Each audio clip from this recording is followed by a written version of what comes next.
pwede na diretsuhin at ituloy-tuloy lang. Medyo concerned ako dito sa Brody. Pero kasi mananalo siya sa lane dun sa Claude. At the same time, early game, Nana plus Brody ang kate. So, very conditional. At naiintindihan naman natin kung bakit ito yung pinili ng Blacklist. Pero pagdating kasi ng late game, kalaban mo si Flap, tapos merong reach dahil dun sa ulti nitong si Barats. Well, you do have the flicker, pero yun nga parang ang hirap tumambay sa lineup ng AP Bren. Tsaka huwag natin kakalimutan yung crowd control immunity na kasama sa Detona's Welcome. Makakapag-retry pa rin pero Petrify tumama na! Naku po si Sensui dito, halos mawala ng buhay, kaya sakto naman na first blood para kay Kyle TZ. Naabangan pa nung first kill nung Barats. So nakita natin, no, game number 1, ganito, nagkakakitaan na agad yung dalawang kupunan. Ganito din game number 2, so parang natatimingan na nila yung isa't isa. Look at Kyle TZ, dumediretso lang doon sa may jungle area dahil alam niya na wala yung katapat niya. Kaya naman level 4 na, pero Detona's welcome. Oh my goodness! What a play para sa AP Bren. Okay lang yata. Maganda ba yung naging trade? Double kill para kay Flap TZ. Pinaganda pa for AP Bren. That could have been a great play for Blacklist International but a massive outplay from Kyle TZ Wolf. Ngayon lang nakita na napaka-explosive na Barats. Ito na yata yung pinaka-ma-action na Barats. Threading the needle, instead na mag-dash siya papunta dun sa mga members ng Blacklist, hinuhanap niya nasa likod, tapos binugay niya dun sa dalawa, stunning 3 members of Blacklist, dealing the damage. So, definitely, trade going in favor of AP Bren. And those little things, mapapa-edgiran ka talaga din eh. Oo. Little things, ibang... Those little things. Iba yun, ano? One Direction pala One yun, Direction, sorry. sorry, Pero sorry. si Oheb sa baba! Oo, si Ohoy may sariling laban din doon sa may bandang ibaba, pero may kita natin ngayon. AP Bren, sila ngayon na nakapwesto at naka-ready agad si Flap TZ just in case na may magko-contest from Blacklist International, pero ibang play yata ang kanilang gagawin. And Kyle TZ, masesecure lang yung pagong. At hindi pa niya ginamit ang kanyang retribution. Mapapabilis mas lalo for AP Bren. Looking at the item builds, Wolf, may iba ba tayong mapapansin dito? Perhaps mukhang walang malaking change. Siguro yung rush sa Dreadnought armor para kay Kyle TZ. Yung siguro yung pinaka-naagulat dito kasi di ba may mga nagbo-multi-essence muna on the Barats or minsan you rush for the Radiant armor just like in the previous game. This time, gusto niyang kontrahin yung damage ni Sensui at ni Oheb. Pati na rin syempre ni Edward. And looking at AP Bren right now with a 1K gold lead, kaya pa naman bumawi ng Blacklist dito with one big team fight. Tandaan natin, Haji on this Tigreal. Alam natin kaya niyan humanap ng mga 5-man setup. Oo, yung mga biglaan na lang naka-flicker pala, no? So kailangan din maging mapagmatyag dito ng AP Bren. And even for Blacklist International, for sure ang pinag-uusapan ngayon, sige, isang set lang. Kailangan lang tumaba dito ni Oheb para later on, pwede tayo magkaroon ng counterplay. But yes, this time around, AP Bren continuous ang kanilang nagiging rotation, even at the bottom lane. As much as possible, kung mabilis nga mag-clear ng minion wave para fast ka. G. Mas okay talaga yan, especially with the changes in our battlefield as well na mas pinalakas ang protection under that gold lane mula 30% to 35%. At ngayon naman dito sa taas, magkakaroon nata ng laban. Edward! Okay, si Edward dito, Detona's welcome. Ihatid yata ulit sa mga kakampi. Sakto na naman dito, Eternal Guard. Edward is down. Tapos rotate na ulit ang AP Bren. Grabe yung pag-layer na yun. Imagine mo, kabisado ni Few yung pagbagsak nung Detona's welcome. Saktong-sakto dun sa paggamit niya. Parang walang segundo na nakahinga doon si Edward. The chain stuns were good. I mean, di nila kinailangan na sobrang perfecto yung pagkaka-chain stun nila but they still did it. Nakita natin yung chemistry mula sa AP Bren. And the fact na ginamit ni Kyle TZ yung retry niya para makahabol agad. Alam niya na pwedeng lumaban dito kasi matagal pa naman yung turtle at sakto pa yung cooldown ng retry niya pagdating ng turtle fight. Ang sakit pa naman din ng Barats kapag yung continuous yung nagiging fire. Kahit yung missile expert lang ay ramdam na ramdam mo. Pero ito, tingnan natin. Turtle objective kung magkocontest ba si Sensui dahil mas mataas ang level niya pero na-zone out siya. Habang sa may middle lane, ang dami nangyayari. Meron sa top lane, meron sa may middle lane, meron nagto-turtle. Kasi Ogo nag-free hit lang doon pero Kyle TZ pa rin ang makakakuha dito ng turtle. Turtle for a kill ang naging trade doon. Nakakuha ang Blacklist International a kill on Few. Pero that's the second turtle going to the hands of AP Bren. At lamang pa rin naman ang mga Bees with a 1.5k gold lead. Oh, Kyle TZ. The phenom, kumbaga nung season 10, yung tawag natin sa kanya kasi parang rising pa lang siya ngayon.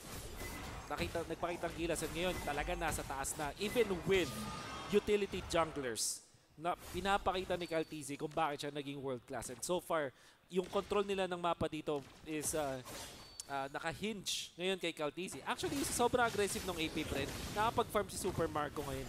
Oo, hindi pa siya naiikutan doon sa may bottom lane. Pero may kita naman natin for Blacklist International, tinatry din nilang gumawa ng play. Pero parang mirror muna. Yun ang nangyayari dito, even bottom lane. The space na ibinibigay kay Super Marco. At nakakapag-farm pa rin naman ng Blacklist International. Hindi pa sila nakukulong sa sarili nilang jungle. They're still able to farm up as much as possible. Isang magandang set lang talaga mula kay Haji ang ating inaabangan for Blacklist International. But for AP Bren, mukhang ang hinahanap nila dito ay patuloy na pag-skirmish lamang. Wala pa tayong nakikitang literal na 5v5. Oh, yung mga ganyan lang, okay na dito 3 players for Blacklist International. By the way, maganda yung ginawa dito ni Haji na nireset na lang niya eh. Naamoy niya na, ay teka, 3 players ng AP Bren yun nandito. Reset ko na lang para hindi delikado si Sensui. Again, another one para sa kanya. But look at the damage. Oh no! At nakakuha pa nga ni Calteezy. The retribution used as well for Sensui. 2 retry ang wala at 10 segundo na lang bago lumabas ang ating final turtle of the game. At mukhang makakatore pa nga sa taas. Pero Edward, joke lang. Kamunti ka na. Para sabi ni Super Marco, wag na lang. Tapos kasi medyo mahirap pag nalapitan. Since Claude ang gamit niya. And another turtle objective para din sa AP Bren na pwede na simulan. Kung i-contest ng Blacklist International, nakaabang si Haji doon sa may bandang Gedli. At taas na ng farm ni Super Marco. Kanina pa siya na-double lane and walang nagawa yung Blacklist International's turtle fight. Yung mapa, the map control, definitely on the side of AP Bren. Ooh, look at the damage coming in from that blazing duet. Kahit yung assassin na ang tumatakbo mula sa marksman. And as we enter the mid phase of this game, tapos na mga turtle, lahat yun napunta sa AP Bren. Meron bang item progression na tumatatak para sa'yo, Wolf? Well, nakita natin ang yaman ni itong si Super Marco at inuna niya yung Team THS into corrosion. So talagang alam niya na pwede ako mag-flash farm. Meron kang tamang attack speed, meron kang corrosion para kung saan may pwede mong bugawin yung mga nagdi-defend like yung nakita natin dun kay Edward. And speaking of item progression, crucial tong nakita natin kay Oheb, Malefic tsaka Hepta. So it means kailangan gamitin to, tong penetration na binuo ni Oheb. Kailangan humanap ng gulo ng Blacklist. Generally a low kill score game as of now. AP Bren in the mid lane looking for a potential pick-off. Si Haji ay ni-retry at binugahan na rin ng lava. Pero ito na, kinain ni Kyle. Detona's welcome ginamit na doon at hindi na ata makakatakas pa. Look at the layering again of skills from AP Bren at meron pa naka-ready doon if ever na Black Dragon form. Kaya naman dito sa may middle lane, nag-aantay na lang yata na minion wave ang AP Bren at nandun si Kyle DC nagzozone at ang mga players. Yung missile expert nangahatak pa dito ng mga players from Blacklist International habang si Super Marco ay sisira lang ng tore doon sa may middle lane. In mid lane push ang call ng AP Bren at ang ganda ng ginawa nila doon, Wolf, si Few ng ulti para mang zone. Sobrang lalim na ulti under the turret habang nandun si Calteezy sa kanan. So kaliwat kanan, actually mid, may gitna at saka kanan nung mid lane, hindi makapasok dun yung Blacklist.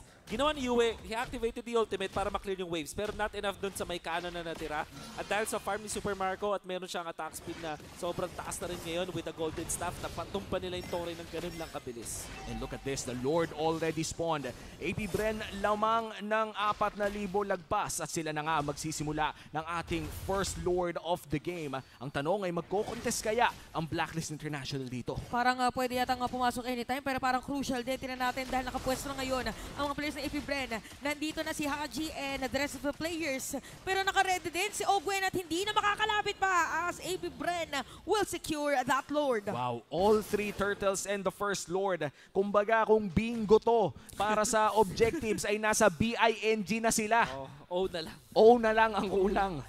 Sa letra, hindi, letra na pala yung O. Sa number na, basta. Basta yun na yun. Oo, basta yun na lang. Pero makikita natin ngayon na talagang pwede natin sabihin na AP Bren by the book sila maglaro ngayon. Grabe yung sistema na na-build nila, na alam nila kung paano sila gagalaw. Pagkatapos doon sa may orange buff, diretso dito kuha ng objective which is the bottom lane turret. Ang hirap solusyonan ito para sa Blacklist kasi alam natin na dapat snowball type itong Nolan. The fact na pinili yung Nolan para sa Blacklist at hindi nila binan yung Ruby, it really shows you na yes, malakas yung Nolan pero in the right conditions lang. Oo. At this point, hindi na right yung conditions kasi hindi nila magamit yung strength ng one-shot potential ni Sensui. Yeah, and the amount of crowd control that AP Bren has. Look at the zoning coming in from Flap Dizzy. At mukhang makakaisang tore na nga sa taas ang AP Bren. Edward, half HP, makakadepensa pa naman sila. Wala pang minions dito sa mid lane and bot lane. At mukhang, as you said, Chantel, by the book, alis muna ang AP Oh, Bren. grabe yung disiplina. Tsaka nakita nyo yun, sobrang taas ng damage dito ng AP Bren. Napilitan na mag-counteract Inferno dito ni Edward para lang bumalik yung buhay doon sa may middle lane kanina. 2-5 is a score. 11 minutes and safe yung ngayon. Grabe na mag-zone.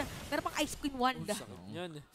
Glowing, tsaka Ice Queen, tapos may truncheon na hindi ka pwede mag-group up against this AP. Isa na siyang sangre. Isa na siyang sangre. Oh. Parang Konti avatar na to, lahat ng konti na elemento. Konti na lang, yung kulay green na lang. Meron bang kulay green? Holy Crystal. Crystal. Holy Crystal, Oh, ayan na nga lahat na nga. But look at this, utility jungle, pero pinakamataas na damage din. Grabe. Ibig sabihin, napapatama talaga niya yung first skill tsaka second skill ng sulit. Kasi nag-snowball din siya. Siya yung nakakuha ng first blood, napatay niya si Kyle, tapos na kapag convert pa siya into 2 more kills, eventually assist yun, pero at namatay siya afterwards. Kaso sobrang laki nung lamang ni Kaltizi dito. He's actually puro damage item at may sky helmet na ngayon.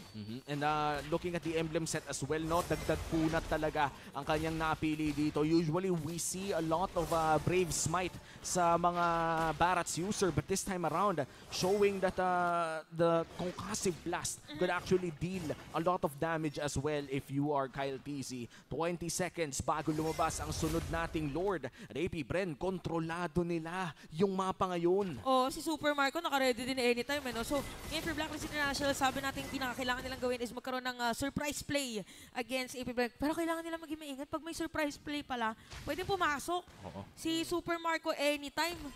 Kailangan yata nila ditong huminga muna. At alam mo yung depensang Marino na kapag ka may dadaan, clear lang na minion wave. Ay, Clear nako. lang na minion wave. Hanggang sa umabot dun sa 15 lahat. Yun na lang ba ang natitirang win Baseball. condition nila? I think so. Sa pang win condition is gamitin yung implosion. At kaso nga lang may purify si Super Marco, so malaking bagay din yan para take note mamaya. Pero to answer your question, mukhang maganda naman ang depensa ng Blacklist. Meron silang Nana, meron silang Brody, can clear that out. And then another win condition, maka one shot si Sensui. Oh, Edward? Tingnan natin kung makakakuha ba or makakapag-contest dahil si Edward dito nagbibigay ng vision para kay Sensui. Bang! Makukuha nga saktong-saktong pagkakasabi ni Wolf. Tapos AP Bren dito makukuha si Sensui. Minion wave ng AP Bren ay nakaangat. Pero Blacklist International aabot si Sensui kapag ka umangat yung Lord doon sa may top lane. Miracle steal para kay Sensui. Now AP Bren, sisimutin nila ang jungle ng Blacklist International. Ginamit ni Kyle yung ult niya pabalik para mahuli si Sensui. Na-touch na, nasobrahan sa tracking itong si Kyle. Kumbaga, pero dahil doon napalayo siya sa Lord at nakuha ni Kyle TZ, ni Sensui yung Lord. And now, dedepensa ang Aray! oh no, Haji! Pero sobrang bilis yung flicker na gamit para tumakas dito. Nakita na natin ginamit yung Eternal Guard. Habang nag-flicker out na dito, si Super Marco hindi, nag-BMI out pala. Habang si Edward siya kumukuha lahat ng mga damage dito. Nas welcome, ginamit na rin. Nakaabang mga players. Vengeance na doon. Napakakunat. Web! Natin ito kanina. Blazing Duet, ginamit na rin. Pero not enough damage dahil hindi na tumaan lahat. At aalis na lang muna ulit ang mga players. AP Bren and Blacklist International. What a game!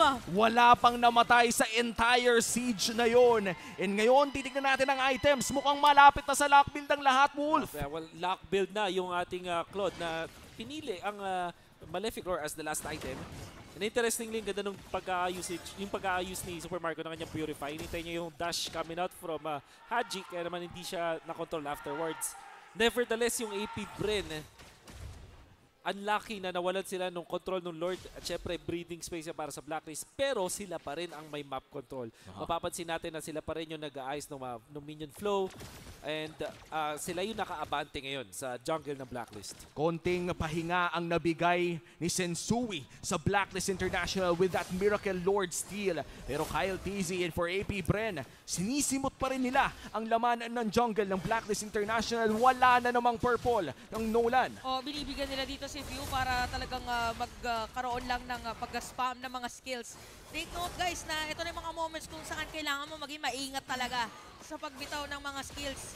Sino nakakuha ng... Yung BMI ni Super Marco yung nakakuha. Kakasabi ko pa lang na binibigyan na nila ng purple. Si Few. Si Few. But yeah, jokes aside, for the side of AP Brenna, still nandun pa rin sila sa moment na nakukuha nila yung resources ng Blacklist International. Kailangan lang nila i-capitalize sa susunod na Lord Objective. Siguro nga sa sunod na Lord, kung makaagaw pa ulit, let's say this is already an evolved Lord after a 2-minute Lord dance, no? That could be a big turning point. Pero medyo matagal-tagal pa ang intayan doon, Wolf. Mahirap doon. Lalo na may burst na yung AP Bren. Sakit na ng damage ni Flap.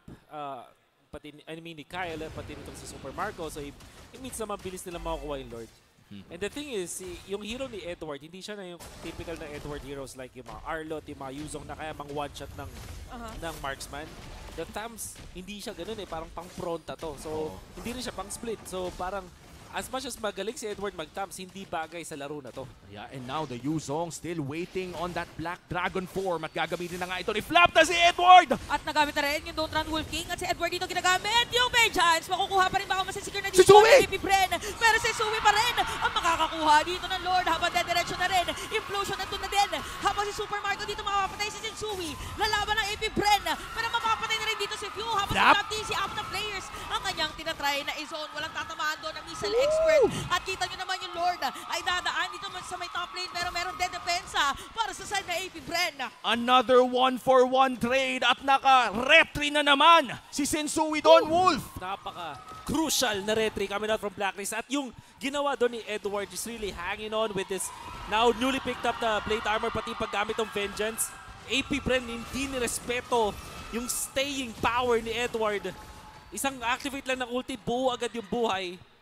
And that's mainly because of the itemization at yung natural na depensa ng isang Tamus. Tsaka ang ganda na ginagawa dito ni Edward. Imagine yung first steal ng Blacklist International, same na ginawa ni Edward na nag-front talaga siya against the players of AP Bren. Kaya nagkaroon ng spaces in Sui. Nakita niya kung HP. Ganon din yung nangyari dito sa second Lord. Now, Blacklist International, they have to capitalize this Lord. Now, AP Bren, pag nagkaroon ng teamfight, kailangan makakuha sila or yes, makasecure sila ng isang kill against Blacklist International. Tumutunaw na rin si Super Sakit Marco. na. Ang sakit na pero si Yue! Okay, Yue dito ay Yue muna dahil wala siyang HP doon sa moment na yon. Pero nakangataming yung wave dito ng Blacklist International, AP Bren. What a way to defend that Lord. And wow, look at this. Mula sa 8,000 lamang ng AP Bren, bumaba sa 2,000. Wolf, look at this replay. And dahil yon dito sa nangyari, Sensui inattract si Super Marco at eventually madadead siya doon. Pero nagawa na niya yung trabaho niya, na-retry na niya yung Lord at nawala yung damage dealer doon sa team fight.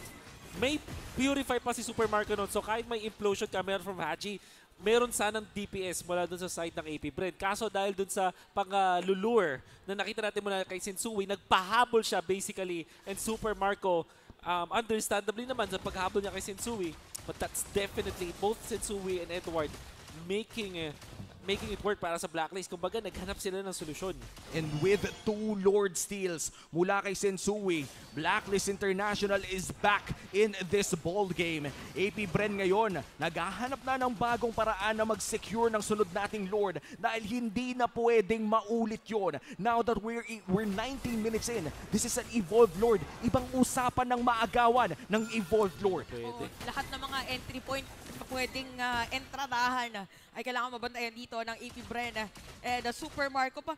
Di ba may moments din yung AP Bren na nakakapag-split push din sila? So pwedeng ganun din ang pwedeng gawin ng AP Bren. And Blacklist International ready din dun sa baba. And look at this damage taken coming in from Edward. Already in the 100k mark. Legend Zero tanking so much for his team. Pero mauuna pa rin sa pwesto si Flap TZ and Few. No AP Bren in this Lord.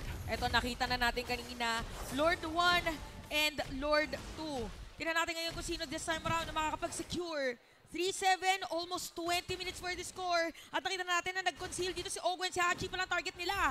Liliko yata sila pero naka-ready dito. Oh no! Yue at iba pa. Pero nagamit implosion. Meron pang basic to it para kay Super Marco. Pero immortality na hindi mapapapa. By the way, at dederecho ulit ngayon ang mga players dun sa may bandang objective. Pero ang dami nagamit na resources para dito sa side ng AP Bren.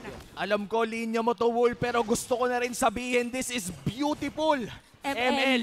Beautiful ML indeed. Kaso na force yung Purify para kay Super Marco, Flicker para kay Haji. I think yung AP Bren hindi masaya dun sa nangyari kasi kung hindi na nagkakamali, may Wind of Nature din na nagamit. I'm not so sure kung makikita pa natin yan mula kay Super Marco. Ngayon, well, si Ohem, meron pa siyang Flicker, meron pa siyang ulti, they're A-okay. And Haji's ultimate, mababalik din lang din yan.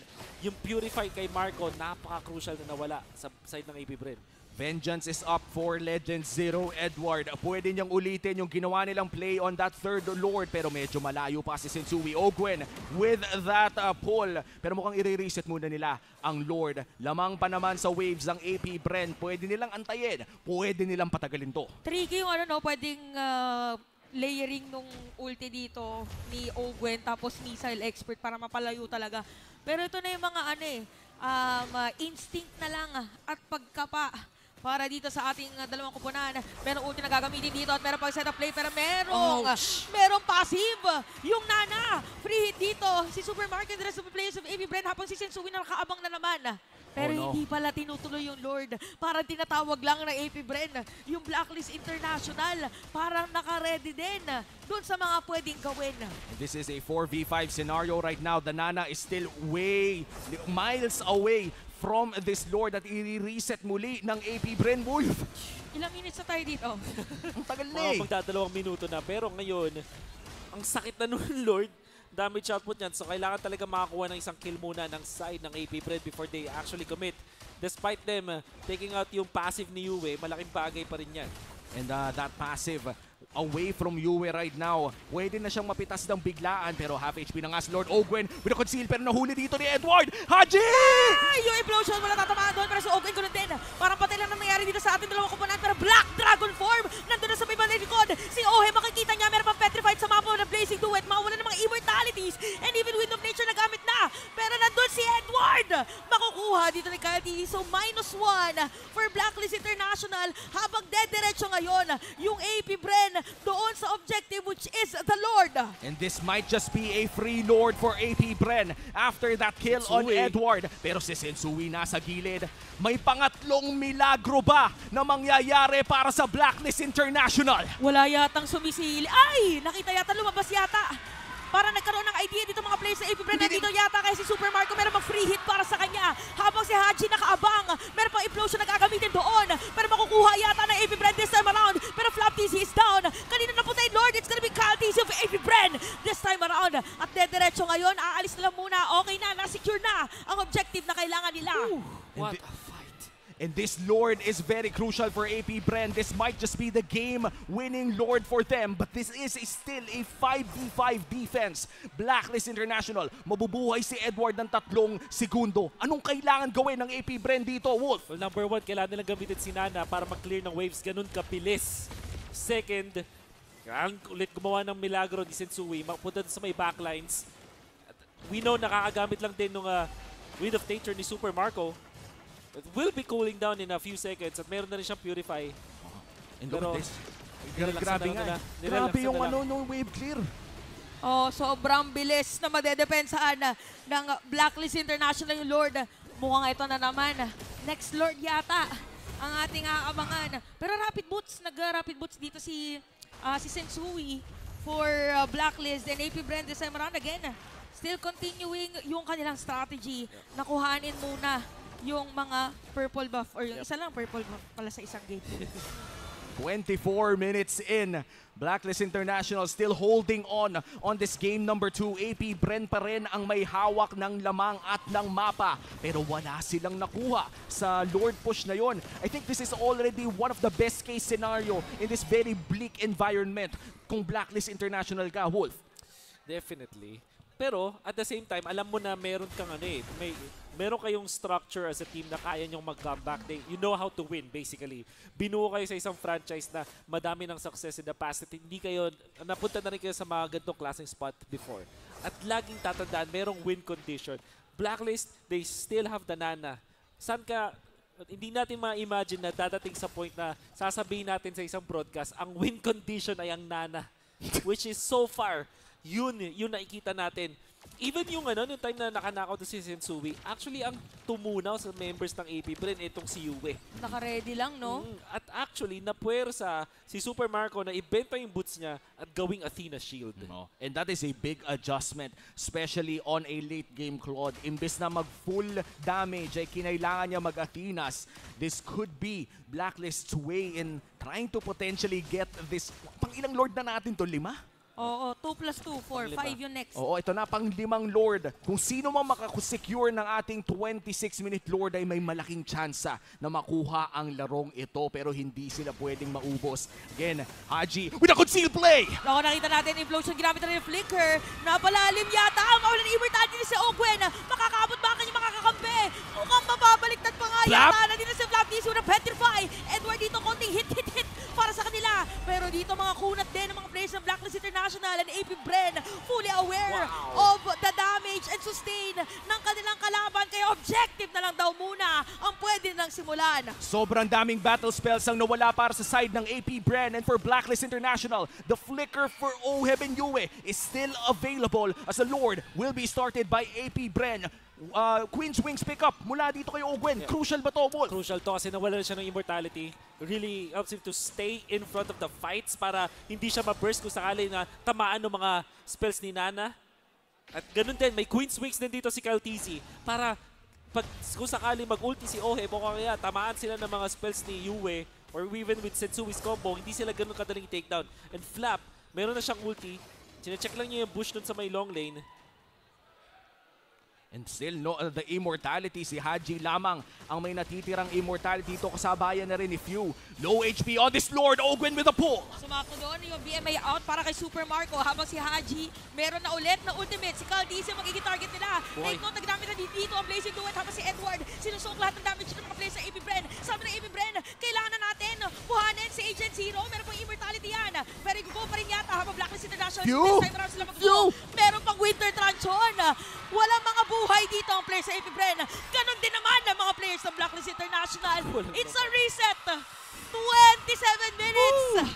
Walang namatay sa clash na yon kahit sobrang lupit na ng binugan ng lahat ng mga players natin. Even Kyle had to cancel yung kanyang ulti. Ang sakit sa lited, Pres. Ito na yun.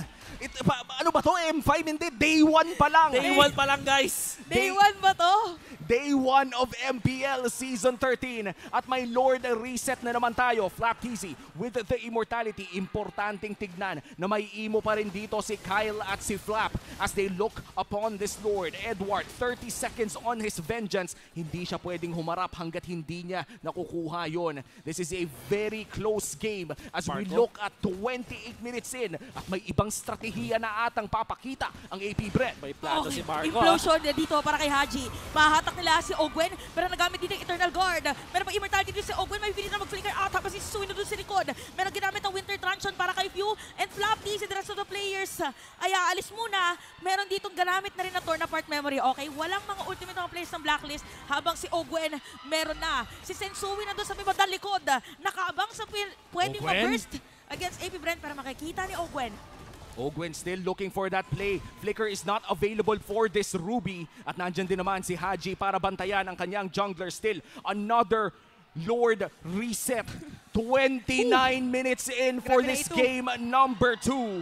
At talagang tuloy-tuloy lang ang aksyon sa seryeng ito. Gusto ko lang sabihin na whoever wins this game number 2, talagang super deserved dahil 29 minutes parang grabe yung mental fortitude. Oo. Na paulit-ulit yung nangyayari na makikita sa Lord. Pero parang iba't ibang strategy na yung nagamit ng mga teams natin, both AP Bren and Blacklist. 4-8 ang ating kill score pero hindi na nga nagmamatter ang 4-8 gold. lang? 4-8 lang, boy. Sobrang daming teamfight pero wala masyadong namamatay. Ganun kalupit ang dalawang team sa atin, knowing yung limits ng kanilang mga heroes. And interestingly, si Super Marco meron siyang clear shot na mag-split pero nirespeto niya yung Blacklist International na hindi magpapayari sa ganung klaseng play. And hindi niya kinomit yung pag-split na yun. It's partly smart decision from him kahit meron na siyang green light na gawin yan. This feels and honestly is a rematch between the grand finalists of Season 12 of MPL Philippines. At ganito rin ka-grand ang ating napapanood in this game number 2. Kung manalo ang Blacklist dito, may part 3 pa to. Pero kung manalo ang AP Bren, 3 3 points. Parang- Yung part 3 na yon para sa kanila. Parang ano pa to, narinig ko yung green light eh. Para pala itong sa Squid Game. Oh, Squid Game to. Ay, yung- Green light, red light. Green light, red light pala yung nakikita natin ngayon. Tapos pag humarap yung Lord, kailangan nila munang huminto. Oh. And look at the gold laners. Napakaganda ng kanilang ginagawa. Still 0 deaths on both nga, gold no? laners. The $1 million shotgun Super Marco versus the Filipino sniper Oheb. Makikita na natin ang tagisan ng dalawa in the next Lord fight. Pero mukhang naghihintayan na lang ang parehas na kupunan, controlling their waves, getting their buffs. And kung sino man makakuha ng isang malupitang pick-off might just be able to secure the next big Lord. Sobrang crucial na pala ng minion wave dito since nabanggit mo kasi 31 minutes, kaya na niyang di ba may history tayo ng mga winions. conceal? Pwede yun yung Conceal? mangyari. Okay, naririnig na natin yung conceal. Si Haji nakabang doon. Nagamit na rin yung vengeance. Sino ba makukuha Haji. dito ni Haji? Implosion makukuha dito. It's gonna be open pero merong immortality yan. Habang doon sa may badag Eddie, si Sensui nakabang. Kay Kyle TC and Flap TC as well. Super Marco marireveal na yata ang kanyang area pero aalis muna ulit. 31 minutes. Parang replay yung nakikita natin pero hindi po replay. Talaga lang paulit-ulit na nandito sa may bandang Lord. Live po ito. Hindi po replay na napapanood nyo. But then, kahit dun sa miss coming out from Haji, hindi pa rin sila na-punish. In fact, may immortality pa rin si Haji. Tapos si Ogwin ay nawalan. It's mainly because of damage ni Yue. Kyle TZ na palayo pero Detonas welcome na tamaan si Oheb! Okay, si Oheb, baka na makukuha doon. Meron pang stun. Makakapag-flicker out para merong immortality. Maabangan siya dito. Oheb is down. Ogwen doon, pero si Super Marco may bawi yata. Nakalapit sa kanlungan na kanyang mga kakampi. Kaya -1 ngayon at si Cancel. Haji. Implosion ay nandoon. Meron pang cancel si Yue lumalaban. Yue! Flap TC laban kay Yue. Mawala na immortality si Flap TC. Habang si Edward ay hinahabol nila. Take note yung minion wave doon sa may top lane ay medyo makapal. Pero hindi po tatakasin dito. Edward against Super Marco and Ogwen. Immortality popped. Wala na nga atang magagawa pa kundi mag-buy time. Edward with the Vengeance. vengeance outplay. Super Marco 3v1 with the Legend Zero. Buhay na buhay pa rin siya sa harapan ng tatlo pero wala na atang malakas dyan. Sinusubukan pa rin niya tumakas at doon sa may batang bababay laban pa. Pero what a buy time para dito kay Edward. Pero AP Bren nandito pa rin sa may bandang ibaba. And still, wala pa rin nakapag-secure ng Lord. Again, it's all about the buy time. Pero look at the timer para dito kay Edward. 68 seconds. Pero 23 seconds mabuhay na rin si Oheb for Blacklist International and AP Bren ngayon. Sila magbibigay ng pressure. Meron silang minion wave na bit-bit dito sa may bottom lane. Even middle lane ay meron ding flow para sa kanila. 3v5 scenario. Black Dragon form from Flap TZ. Tatlo ang sinone out. This might just be the game-ending push from the Bees. Flap Oheb. TC, meron doon pagpasok na magandang setup play para sa kanila at diretso na rin. With the blazing do what you is down. Nawala din dito ng base. Oh! Pero look at that setup play para kay Haji. Oheb! Pero man nakapara sa kanila pero meron minion wave. Double kill na para kay Few. Oh, Habang no! nangyayari ito, look at that. AP Bren with the win against Blacklist International.